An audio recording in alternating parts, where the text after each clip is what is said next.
Kedua lebih luar biasa. Ada toke di tangan. Ya, saya pikir saya kunci buat apa? Saya pindah ke sabu. Pintu luar tidak tutup. Tidak kunci. Maksudnya tidak kunci. Tutup tapi tidak kunci. Tapi pintu kamar kunci. Dari tidak kunci menjadi kunci satu. Saya pindah ke Amnuban Timur.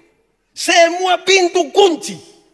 Baik pintu kamar, baik pintu belakang, pintu tengah, pintu muka. Kunci. Saya pindah ke Kupang. Kenapa saudara lihat saya? Itu pintu kamar, kunci pintu belakang, kunci pintu tengah, kunci pintu muka, kunci ada pagar, kunci pintu pagar. Tambah lagi, security jaga.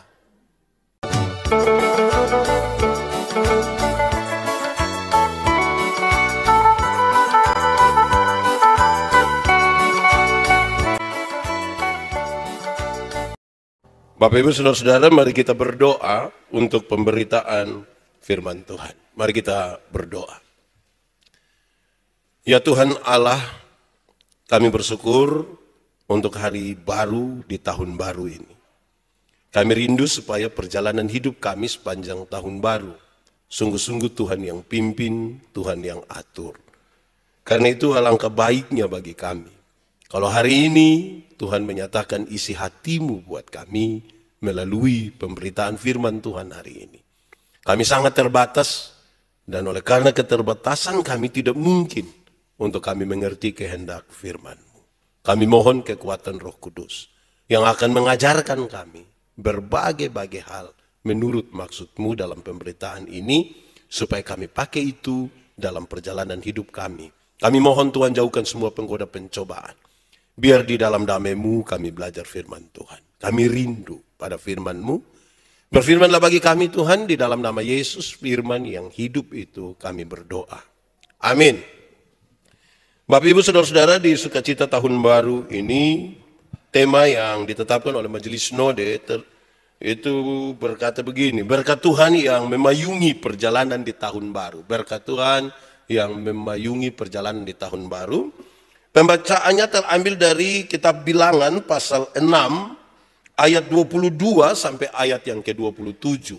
Bilangan pasal 6 ayat 22 sampai ayat yang ke-27, firman Tuhan berkata demikian, ucapan berkat imam. Tuhan berfirman kepada Musa, berbicaralah kepada Harun dan anak-anaknya, beginilah harus kamu memberkati orang Israel, katakanlah kepada mereka, Tuhan memberkati engkau dan melindungi engkau. Tuhan menyinari engkau dengan wajahnya dan memberi engkau kasih karunia. Tuhan menghadapkan wajahnya kepadamu dan memberi engkau damai sejahtera. Demikianlah harus mereka meletakkan namaku atas orang Israel, maka aku akan memberkati mereka. Demikian firman Tuhan. Berbahagia setiap orang yang mendengar firman, memelihara dan melakukan dalam hidup setiap hari. Haleluya. Haleluya, haleluya, haleluya. Bapak Ibu Saudara-saudara, shalom. Selamat tahun baru. Ada sukacita kok? Coba kasih tahu teman di sebelah dulu. Salam, selamat tahun baru. Kiri kanan kasih tahu ucapan selamat yang baik ini ya. Saya harus bertanya ulang di manakah jemaat yang banyak-banyak tanggal 24 dan 31 malam itu. Sampai kita tinggal sedikit ini. Tapi kita optimis menjalani tahun baru ini. Amin. Saudara-saudara, saya ingin memulai dengan menyatakan paling tidak begini. 1-2 hari kemarin saya ada dalam pelayanan. Saya ketemu satu sahabat pelayanan saya, seorang Romo Katolik. Dia berkisah dalam sebuah acara. Dia khotbah, dia kasih begini.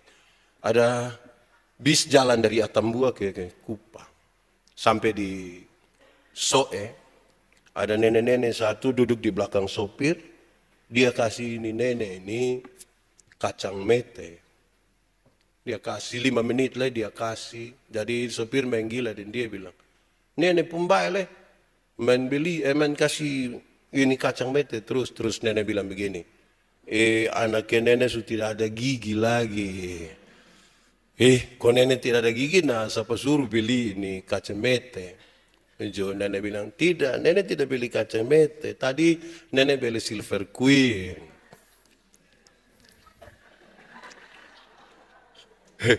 Kenapa saudara?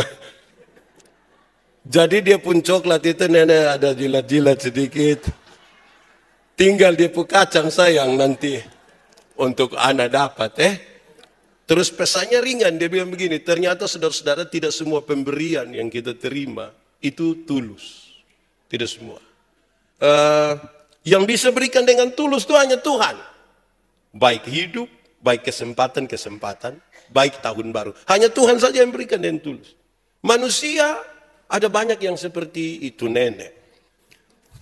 Ya, kira-kira begitu. Itu pertama. Tapi yang kedua, saudara, beberapa hari yang lalu saya dibagikan satu renungan. Di dalamnya ada kisah ini. Di satu stasiun kereta ada seorang bapak, dia sudah paruh baya, dengan seorang anak kecil perempuan anaknya. Waktu kereta datang, orang tua ini cepat-cepat naik kereta. Langsung jalan. Nanti setelah kereta itu sudah jalan beberapa saat, baru dia sadar kalau dia lupa dia punya anak perempuan yang masih kecil.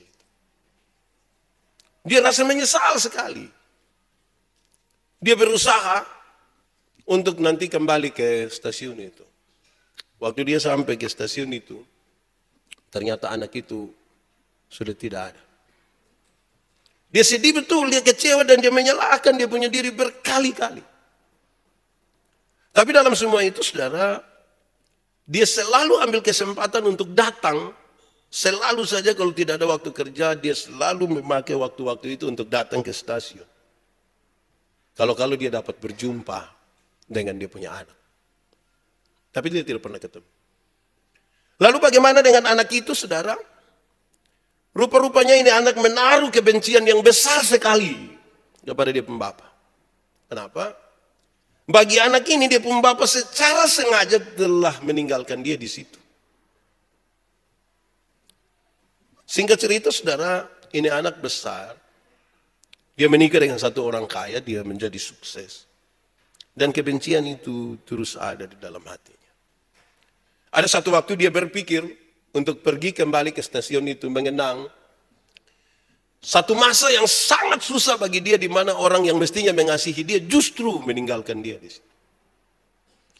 Dia pulang ke situ hanya ingin mengenang dan tidak ada yang lebih dari itu. Tapi waktu dia sampai di stasiun itu, saudara, ternyata dia melihat satu orang tua yang sementara duduk di tempat di mana dulu dia ditinggalkan, menatap ini anak perempuan dengan sebuah keyakinan bahwa ini pasti dia punya anak lah. Kisah itu dia tidak tulis terus, saya tidak mau ngomong dia pun lanjut. Dia hanya tulis sampai di situ saja. Tapi kemudian pesannya mengatakan begini, saudara. Harapan itu selalu akan ada. Jangan berhenti berharap. Amin kok. Ada masalah, ada pergumulan, ada apapun, bahkan ada kecemasan dan ketakutan. Jangan berhenti berharap. Masa depan sungguh ada dan harapanmu tidak akan hilang. Itu harus menjadi kekuatan bagi kita untuk terus melanjutkan hidup. Nanti kisah lanjutan dari kisah itu saudara cari sendiri ya. Tapi kira-kira harapan untuk bertemu itu masih ada. Saudara-saudara, lalu berkaitan dengan tema berkat Tuhan yang memayungi perjalanan di tahun baru, kita membaca kitab Bilangan pasal 6 ayat 22 sampai 27 yang saya kira sudah sangat familiar dengan kita kata-kata ini. Saudara-saudara, di dalam kitab Ibrani, nama kitab ini berarti padang gurun. Ini kisah di padang gurun yang mau diceritakan. Kata bilangan itu saudara-saudara dipakai karena dalam kitab ini mencatat penjumlahan bangsa Israel. Pada tahun yang kedua, itu di pasal 1, dan pada tahun yang keempat, di pasal 26. Di dalam kitab Bilangan ada dicatat 2 kali penjumlahan jumlah dari bangsa Israel. Sekali lagi dicatat pada tahun kedua dan pada tahun yang keempat setelah bangsa ini keluar dari Mesir. Saudara-saudara, pembacaan kita tentang berkat itu adalah sebuah tanggapan Tuhan Allah yang sangat mengasihi bangsa ini. Tuhan Allah sangat mengasihi bangsa ini. Karena itu dia rindu supaya kasihnya itu juga bersambut dengan baik. Dia ingin sampaikan supaya jemaat atau paling tidak bangsa Israel waktu itu mengungkapkan pengabdiannya kepada Tuhan itu dengan segenap hati.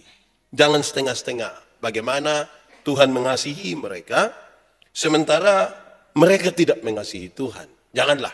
Biar kasih itu bersambut. Sebab kalau kasih tidak bersambut, ya akan tidak baik bagi sebuah relasi. Apalagi antara Tuhan dan manusia. Saudara-saudara, secara cepat saya ingin menyampaikan kepada kita bahwa bangsa-bangsa dulu, bangsa-bangsa pengembara, termasuk juga orang-orang Israel, mereka meyakini bahwa padang gurun adalah tempat berdiamnya kuasa-kuasa kegelapan. Padang gurun itu tempat berdiamnya kuasa-kuasa kegelapan. Di sana terdapat banyak sekali kejahatan.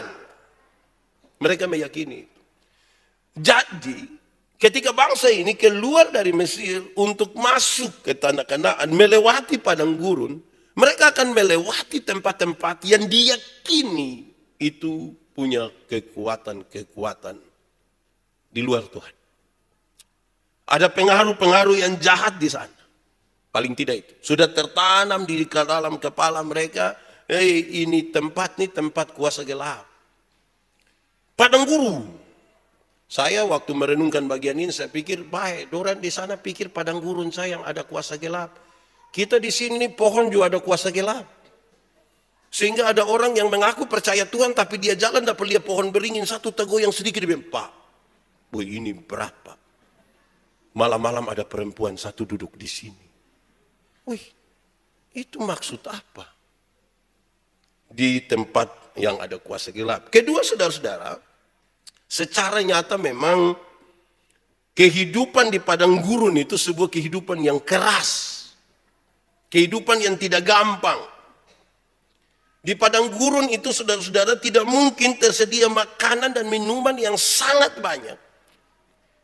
Bagi jutaan orang yang sementara dipimpin oleh Musa dan Harun keluar dari Mesir. Sudah dua ini saudara. Pertama, mereka berpikir ada kuasa gelap di padang itu. Tapi yang kedua, makan minum ada di mana? Mereka membawa orang dalam jumlah yang sangat banyak. Saudara pasti di sini sadar kenapa sampai bangsa itu stres dan kemudian marah-marah kepada pemimpin mereka. Karena mereka tahu betul padang ini sangat tandus. Tidak akan tersedia makanan dan minuman yang sangat banyak di sana untuk jutaan orang. Apalagi durasi 40 tahun. Siapa yang tiap hari kita ini keluarga datang di kita rumah yang hari bayan, dia datang hanya 2 hari saja kita pikiran. Padahal don datang hanya 2 orang, 3 orang, 4 orang. Itu kita kasih makan. Wih di Kupang ini kalau belum makan VI itu belum datang di Kupang. Itu kita manis-manis begitu. Nanti pas di kamar baru tanya istri yang tahu dong pulang kapan teh. Tiap hari VI itu ini berat. Itu baru tamu 2-3 orang. Apalagi jutaan orang. Wih, mau kasih makan bagaimana? Ketiga saudara-saudara. Ini sebuah kesimpulan dari 2 hal itu bahwa oleh karena itu maka orang-orang yang mengembara di padang gurun selalu akan ada dalam ketakutan. Dia akan ada dalam kecemasan. Dia akan ada dalam rasa ketidakpastian akan kehidupan di besok itu seperti apa. Mungkin hari ini dapat makan. Lalu besok apa? Dan orang-orang yang hidup di padang gurun itu merasakan itu. Hari ini dapat, besok belum tentu. Ini juga yang dipikirkan, dialami dan dirasakan oleh bangsa Israel. Kadang-kadang mental budak mereka muncul ketika mereka bilang, untuk apa kita datang di negeri yang repot, susah ini? Lebih baik kita kembali ke Mesir, tapi ada daging di dalam belanga. Untuk apa kita datang di tempat yang susah? Kira-kira begitu. Dalam kondisi seperti inilah, ucapan berkat ini Tuhan melalui Musa dia kasih tahu juga Harun, mereka yang imam ini, dengan anak-anaknya, supaya kasih tahu kepada bangsa Israel, aku Tuhan memberkati engkau, menyinari engkau dengan wajah, dan menghadapkan wajahnya kepadamu. Kasih tahu orang begitu. Karena mereka ada dalam ketakutan tadi, kecemasan, dan ketidakpastian hidup. Persis saudara-saudara, ketika kita memulai sebuah perjalanan di tahun yang baru. Mari kita renungkan beberapa hal ini, saudara, sebagai bagian dari refleksi firman Tuhan dan tema kita, bahwa berkat Tuhan selalu akan memayungi kita dalam perjalanan hidup kita. Pertama, saudara-saudara, kata kunci dari ucapan bahagia itu, jadi saya akan menyebutkan kata-kata kuncinya untuk kita lihat bagaimana Tuhan menolong kita nanti dalam perjalanan 1 Januari, kalau kita sebut ini sebagai tahun 1 Januari menuju ke 31 Desember. Yang pertama, Tuhan menyatakan bahwa dia memberkati kita. Dia memberkati. Itu dialami langsung oleh bangsa Israel, saudara-saudara. Memberkati itu mengandung sebuah arti, sebuah gagasan bahwa ada kehadiran Tuhan, ada tindakan dan ada kasih yang Tuhan bawa masuk di lingkungan di mana manusia ada. Dia memberkati. Dia tidak jauh, tapi dia datang dekat. Dia datang dekat dengan kita. Dia hadir. Minggu lalu kita merayakan Natal. Tanda kehadiran dia di tengah. Ada sebuah tindakan yang dilakukan. Bukan satu kali. Berkali-kali supaya sebentar orang berefleksi tentang penyertaan Tuhan itu. Dan dia masuk dalam kehidupan manusia. Saudara, karena itu saudara-saudara, bangsa ini, bangsa Israel, mestinya menyadari bahwa Tuhan bukan saja berinisiatif, tetapi hadir di dalam mereka. Memberikan kepada mereka bukan sekedar makan minum saja, tetapi kekuatan secara spiritual untuk mendorong dan memberikan semangat kepada mereka masuk ke tanah Kanaan. Bukan sekedar makan minum, tapi kekuatan spiritual juga Tuhan berikan supaya kamu masuk ke tanah Kanaan. Kenapa? Bangsa ini bangsa yang bermental budak. 430 tahun tinggal di Mesir sebagai budak. Ya, mental mereka pasti mental budak.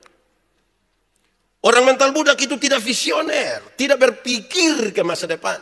Mental budak pikirkan tentang apa yang ada saja hari ini. Orang mental budak itu, ya kalau mandor jaga ya dia kerja itu ngeri. Kadang-kadang tambah makan puji sedikit. Nanti pas mandor pulang, dia bikin pengucapan syukur. Itu orang bermental budak. Nah karena itu saudara-saudara, ketika Tuhan bilang aku memberkati engkau, ini menjadi sesuatu yang penting sekali saudara-saudara. Kita lihat betapa Tuhan mengasihi bangsa ini. Lapar, Tuhan kasih makan. Haus, Tuhan kasih minum. Siang, Tuhan jadi tiang awan bagi mereka. Di padang yang tidak ada tempat berteduh. Tuhan menjadi tiang awan. Malam, Tuhan jadi tiang api atas mereka. Alkitab mencatat lebih. Pakaian mereka tidak ganti 40 tahun. Tidak rusak. Saya pikir kalau 40 tahun tidak ganti pakaian tidak rusak. Wih, memang kita punya ini berat. 3 hari kita rasa parah itu. Apalagi masuk 1 minggu dan seterusnya. Ini tidak rusak. Alkitab catat lebih. Bahkan berjalan di padang pasir itu sudah. Kasut mereka tidak rusak. Kasut mereka tidak rusak. Penyertaan Tuhan terlalu luar biasa. Mestinya secara material ketika mereka lihat itu keadaan, ditambah lagi dengan dorongan spiritual itu, karena mereka disuruh keluar itu untuk beribadah dulu dan kemudian melanjutkan perjalanan ke Israel, ke Kanaan. Mestinya ini menjadi daya dorong. 40 tahun sepatu tidak rusak. Woi, saya duduk pikir-pikir, wih, itu sepatu kulit macam apa? Bukan kayak kita punya. Kita ini tidak pi mana-mana, saya kaki pica-pica. Pica ini harus pakai hand body, kasih. Ini dia jalan-jalan tidak rusak. Bukankah Tuhan telah menyatakan bahwa dia memberkati? Karena itu harus membangun rasa optimis bahwa memang ada berita-berita ini, itu, tapi mari kita berjalan bersama dengan Tuhan. Supaya kita melihat bagaimana Tuhan memberkati kita. Karena itu demi nama Tuhan Yesus, saya mau bilang pada saudara-saudara semua, jangan takut berjalan di tahun 2023. Akan ada masalah, terjadi dan takut. Jalan saja. Iya toh? Kalau saudara tidak jalan, juga mau apa coba? Mau mati? Mau tidak mau kita akan berjalan. Dan karena kita berjalan, kita harus jalan dalam rasa optimis. Karena Tuhan memberkati dan memberikan daya dorong bagi kita. Kedua, kata kunci yang kedua adalah melindungi. Pertama memberkati, kedua melindungi. Tuhan menjanjikan sesungguhnya pertolongan, perlindungan, penghiburan pada saat berbagai macam persoalan. Karena mereka berjumpa dengan banyak masalah, peperangan. Mereka akan berjumpa di situ. Mereka akan berjumpa dengan badai padang pasir yang datang bisa kapan saja. Ular kobra, kalajengking, dan mungkin hal-hal lain yang mereka tidak duga yang mengancam kehidupan mereka. Tapi Tuhan berjanji, aku bukan saja memberkati engkau, tapi aku melindungi engkau. Dua kata yang kalau seandainya kita gabungkan, saudara, Tuhan tidak berhenti pada saat dia memberkati saya dan saudara. Tidak berhenti di memberkati. Saudara mungkin jadi orang-orang yang diberkati hari ini. Tapi Tuhan tidak berhenti di situ. Dia berjanji melindungi saudara. Kenapa ini menjadi tekanan saya hari ini? Karena banyak orang yang diberkati oleh Tuhan tidak menaruh dia punya sandaran dan perlindungan kepada Tuhan. Ketika dia mulai punya kekuatan tertentu dari segi finansial atau lain sebagainya, kekuatan dia tidak taruh pada Tuhan. Nah itu gitu persoalan. Padahal dari segi janji Tuhan bilang, aku memberkati engkau, tapi aku sekaligus melindungi engkau. Supaya kita sadar bahwa kita aman karena Tuhan. Itu harus menjadi kekuatan kita, saudara. Karena saya bayangkan, saudara, kita berjalan dalam kerapuhan kita. Saya pernah bilang pada saudara, saya dulu masih melayani di Alor. Itu tidak kunci pintu semuanya. Tidak kunci. Kalau orang masuk mau dapat apa? Ada lemari 1, 2 pintu. Dari bambu. Kalau saya datang Kupang 3 hari, pulang, waktu buka, ada fufuk. Tahu fufuk? Yang itu, fufuk itu bahasa Indonesia baku apa ya? Ya pokoknya yang bambu kok dia jatuh-jatuh itu, kayak bubuk itu, fufuk. Nah saudara cari saya dia pun bahasa asli ya. Yang ikut di YouTube dan juga cari saya. Fufuk itu pertama, dari waktu buka, ada fufuk. Kedua lebih luar biasa, ada toke di tangan. Ya saya pikir saya kunci buat apa? Saya pindah ke sabu. Pintu luar tidak tutup, tidak kunci. Maksudnya tidak kunci, tutup tapi tidak kunci. Tapi pintu kamar kunci. Dari tidak kunci menjadi kunci 1. Saya pindah ke Amnuban Timur. Semua pintu kunci.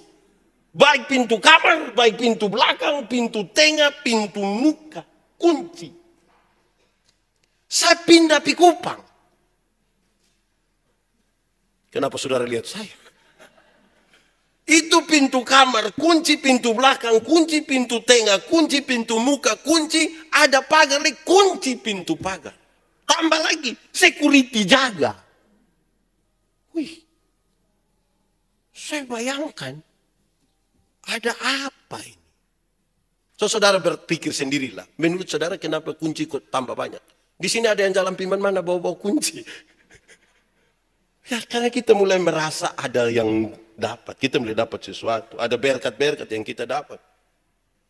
Ya toh? Harus mulai kunci-kunci sedikit. Weh, kenapa kunci? Itu nenek punya.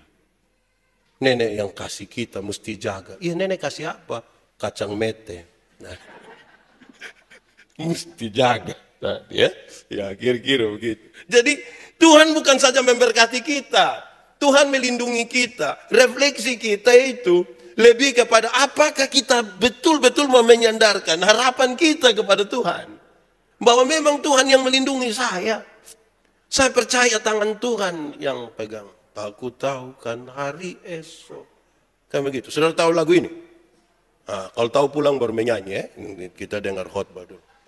Majelis dong siap. Habis ini hamba Tuhan dong kita menyanyi dulu. Menyanyi satu lagu dulu di muka. Tanda kita optimis menjalani hidup di tahun 2023. Saudara, kalau orang tidak merasa dilindungi, orang kalau tidak merasa diberkati itu hanya hidup dalam pengeluhan saja. Orang kalau mengeluh itu kadang-kadang tidak enak, kita sama-sama dan dia kok tiap hari dia hanya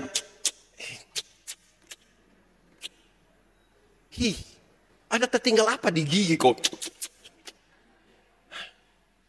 Orang yang mengeluh itu tidak bersyukur atas penyertaan Tuhan dan perlindungan Tuhan. Itu dia datang di mana-mana itu dia hanya patah leher. Ketemu satu orang yang Bapak, hidup ini terlalu susah. Lu mati sudah, kalau memang sudah terlalu susah. Ada Tuhan memberkati kita, Tuhan melindungi kita. Tahun-tahun, mari kita coba renungkan sedikit ke belakang. Ada tahun-tahun hari-hari hidup kita yang berat sekali. Seolah-olah kita ada pada titik buta, seolah-olah kita ada pada titik nol. Pernah alami itu kan? Tapi kan saudara sudah sampai 1 Januari, berarti saudara melewati dia. Itu yang serius saudara. Kalau tidak ini repot. Kita telah melewati. Tuhan tidak janji. Tidak akan ada masalah di padang itu. Tuhan tidak janji itu. Tapi dia berjanji dia melindungi. Itu kata kunci kedua.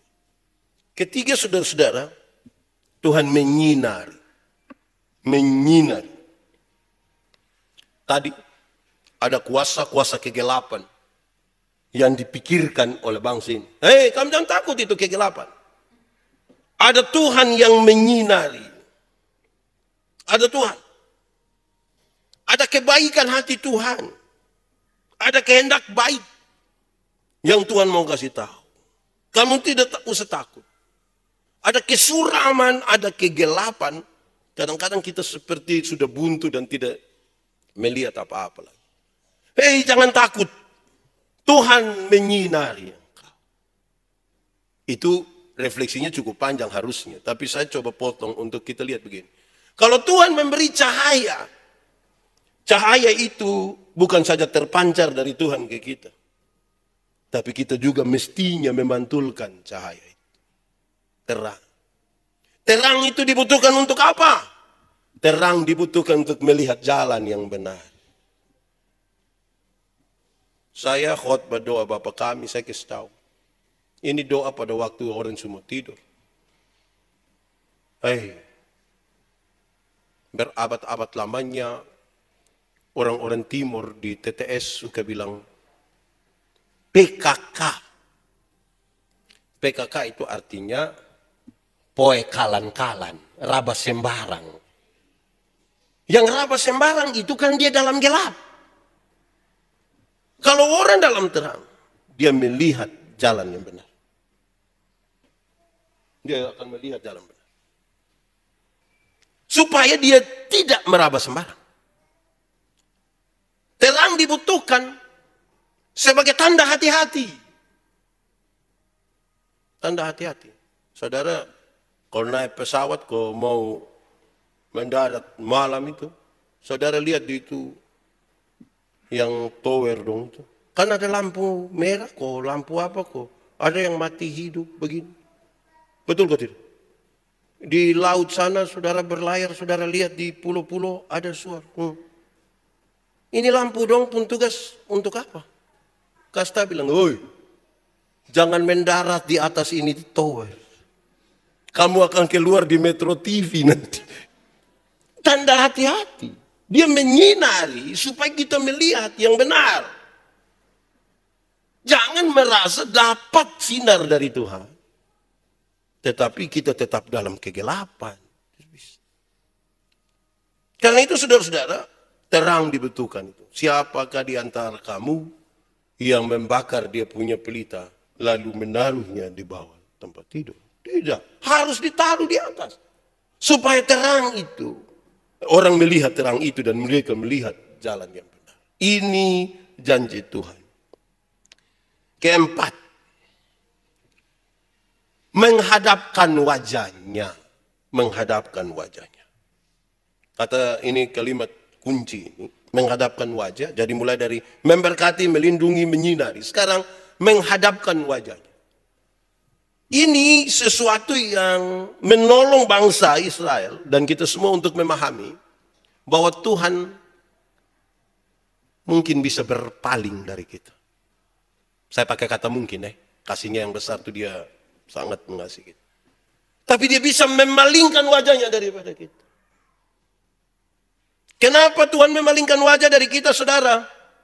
Kan kita tidak taat kepada apa yang dia mau. Karena kita tidak mengikuti apa yang dia mau. Berpalinglah Tuhan daripada kita. Sekarang janji ini nyata bagi kita secara baru. Tuhan menghadapkan wajahnya kepadamu. Dia tidak lagi berpaling. Tapi dia menghadapkan wajahnya. Dia peduli terhadap saudara. Saudara jangan pikir saudara peduli pada dirimu sendiri. Tuhan peduli terhadap saudara kan dia menghadap. Tetapi refleksi kita lebih panjang dari itu. Karena Tuhan menghadapkan wajahnya kepada kita, maka dia ada lihat-lihat kita. Karena itu anak sekolah minggu dong menyanyi. Hati-hati gunakan tanganmu. Hati-hati gunakan tanganmu. Karena apa? Melihat ke bawah. Hati-hati gunakan, karena bab Tuhan ada begini. Jadi ini pesan yang baik bagi kita. Dia tidak berpaling dari kita. Dia menghadapkan wajahnya kepada kita, tanda dia peduli dengan kita. Dia mau kita sampai tanah terjanji. Tapi juga sekaligus ingat, dia memperhatikan kita. Peduli sekaligus memperhatikan satu persatu dari kita punya langkah hidup. Jangan buat dia berpaling dari kita. Jangan. Tetaplah setia. Karena kalau Tuhan menyertai bangsa ini, memberkati, melindungi, menyinari, menghadapkan wajah, dia mau bangsa ini berjalan sampai tanah Kanaan. Kalau kita baca kitab Keluaran, ada 4 janji yang Tuhan berikan. Kamu keluar dari tanah Kanaan. Kamu diangkat menjadi anak. Kamu keluar dari Mesir, kamu masuk tanah Kanaan, kamu diangkat menjadi anak, dan kamu ditebus. Janji yang saya kira itu yang paling dicari oleh umat manusia. Dalam gundah gulana perjalanan hidupnya, dalam kecemasan dan ketakutan dan ketidakpastian hidup, keluar dari tempat di mana kita diperbudak, masuk ke tanah terjanji, diangkat menjadi waris-waris kerajaan Allah, diangkat sebagai anak, dan kita ditebus. Ini hari kita akan masuk dalam sebuah sakramen baptisan untuk 4 orang. Supaya mereka juga mewarisi. Kan ini masuk sebagai keluarga Allah yang mewarisi kehidupan kekal. Biarlah mereka juga menikmati itu. Kita semua. Janji Tuhan yang luar biasa ini mestinya dipahami dengan baik dan kita lakukan. Saudara-saudara, yang terakhir, dia bicara tentang damai sejahtera. Damai sejahtera. Ucapan berkat diakhiri dengan damai sejahtera. Apa itu damai sejahtera? Damai sejahtera adalah segala sesuatu yang mendatangkan kebaikan bagi umat manusia. Itu Tuhan siapkan. Tuhan menjanjikan, kamu akan ada damai sejahtera. Segala sesuatu yang mendatangkan kebaikan bagi umat manusia. Tuhan mau bangsa ini menikmati damai sejahtera. Tuhan mau saya dan saudara pun menikmati damai sejahtera. Segala sesuatu yang mendatangkan. Tapi refleksi kita dua, saudara. Pertama, saya pernah bilang pada saudara bahwa kita berefleksi. Semua yang mendatangkan kebaikan itu belum tentu enak. Belum tentu enak.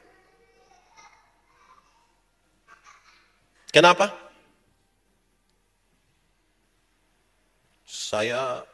Kalau saudara pernah rasa gigi sakit gigi.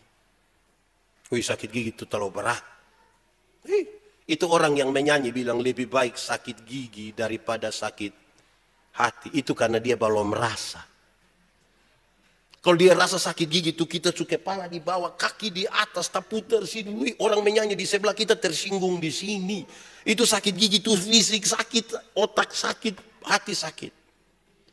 Nah, siapa yang sakit gigi, terus dia ambil air gula, dia bikin manis tinggi, terus dia kumur. Kenapa kumur air gula? Biar rayu-rayu ini ulat dong, kau jangan bikin sakit. Kadang-kadang dia pun obat pahit, saudara. Untuk mendatangkan kebaikan, kadang-kadang dia pun obat pahit. Dan kita mesti begitu. Segala sesuatu yang mendatangkan kebaikan. Ini dunia ini terbuka. Medsos ini kan ada di mana-mana, saudara. Semua anak-anak kecil yang pegang HP dong juga bisa akses. Pengaruhnya kan kadang-kadang tidak baik. Saudara tahu beberapa hari lalu Jonathan, anak kami yang bungsu, umur 6 tahun sekarang. Kan dia ikut-ikut ini bareng dong. Beberapa hari lalu saya bilang begini, Jonathan, Ame kasih Bapak sepatu dulu, Bapak mau pergi pelayanan. Dia jawab bilang begini, kamu nyuruh. Kamu menyuruh-nyuruh. Dia pun mama bilang harus keras. Harus keras. Jangan sampai besok-besok waktu sakit mau mati baru kita bilang, ame obat kasih Papa. Terus dia bilang, kamu nyuruh. Untuk mendatangkan kebaikan itu kadang-kadang mesti keras. Amin kok. Damai sejahtera itu segala sesuatu yang memungkinkan kita menjadi baik. Itu refleksi pertama. Jadi anak-anak dong, Joshua, ada bilang, kamu nanya, berhenti. Kita ada serius berdoa begitu tuh macam mau cekek orang itu. Jadi ya untuk datangkan yang baik-baik bagi orang yang mesti keras-keras sedikit. Ya, damai sejahtera itu tidak selalu yang baik-baik saja. Karena itu refleksi yang kedua, saudara-saudara. Segala sesuatu yang mendatangkan kebaikan yang Tuhan siapkan juga harus dibangun di atas belajar dan berlatih. Belajar, berlatih, belajar, berlatih. Saudara lihat perjalanan bangsa Israel, kehidupan bangsa Israel selanjutnya dia bilang, kamu lupa kalau aku. Semestinya ulang, belajar kembali. Kamu dulu siapa? Dan lain sebagainya. Untuk orang mengingat kembali, belajar ulang dan berlatih bahwa dia bisa untuk berjalan di tahun 2023. Berjalan di tengah padang gurun yang susah, yang sulit, yang penuh kecemasan, penuh ketakutan, penuh tantangan, ketidakpastian, dan lain-lain. Belajarlah terus menerus. Dalam pelajaran dan latihan itu, kadang-kadang kita terluka. Kadang-kadang kita jatuh. Kadang-kadang kita merasa tidak aman, tidak enak. Tapi kita mesti belajar terus menerus. Pelajaran-pelajaran berharga itu kemudian akan menjadi emas. Menjadi kekayaan. Menjadi pengalaman yang luar biasa. Dalam beberapa acara ulang tahun saya berkhotbah, saya bilang begini. Orang kalau makin jauh berjalan, makin banyak yang dilihat. Kalau makin banyak yang dilihat, makin banyak pengalaman. Kalau makin banyak pengalaman, makin banyak hal bisa dihasilkan. Kalau makin banyak hal bisa dihasilkan, makin banyak uang bisa didapat. Kalau makin banyak uang bisa didapat, makin banyak barang bisa dibeli. Kalau makin banyak barang bisa dibeli, maka makin kita diagung-agungkan oleh banyak orang. Makin diagung-agungkan oleh banyak orang, maka kita makin tinggi mengangkasa. Kalau kita makin tinggi mengangkasa, nah itu yang bahaya. Antara dua sah. Tidak hati-hati kita pergi ke yang tanpa udara, melayang. Atau yang kedua, bisa jatuh. Karena itu kesempatan belajar dalam penyertaan Tuhan, latihan-latihan dalam perjalanan bersama Tuhan, memungkinkan kita menemukan itu. Jauh berjalan, dapat pengalaman, menghasilkan banyak, menghasilkan uang, membeli banyak, mendapat puji-puji banyak orang, memungkinkan kita makin tinggi. Tapi jangan lupa, Tuhan memberkati engkau dan melindungi. Tuhan menyinari engkau dengan wajahnya. Tuhan menghadapkan wajahnya kepada. Jangan lupa itu. Supaya kita jangan lupa Tuhan. Kalau Tuhan ingat kita pasti, kita ingat Tuhan itu yang kadang-kadang kurang pasti. Saya pikir, saya duduk-duduk renungkan ini, saudara, orang-orang tua dong seringkali bilang, busuk-busuk juga kita pu anak. Tapi jarang anak yang bilang busuk-busuk juga kita pu orang tua. Itu jarang. Dong bisa terima kita, mah kita terima dong tuh repot. Nah sekarang Tuhan ingat kita, jangan sampai kita lupa Tuhan. Tuhan memberkati kita. Selamat tahun baru. Selamat menjalani kehidupan yang penuh dengan tantangan ini. Dan kita yakini berkat Tuhan menyertai perjalanan hidupmu.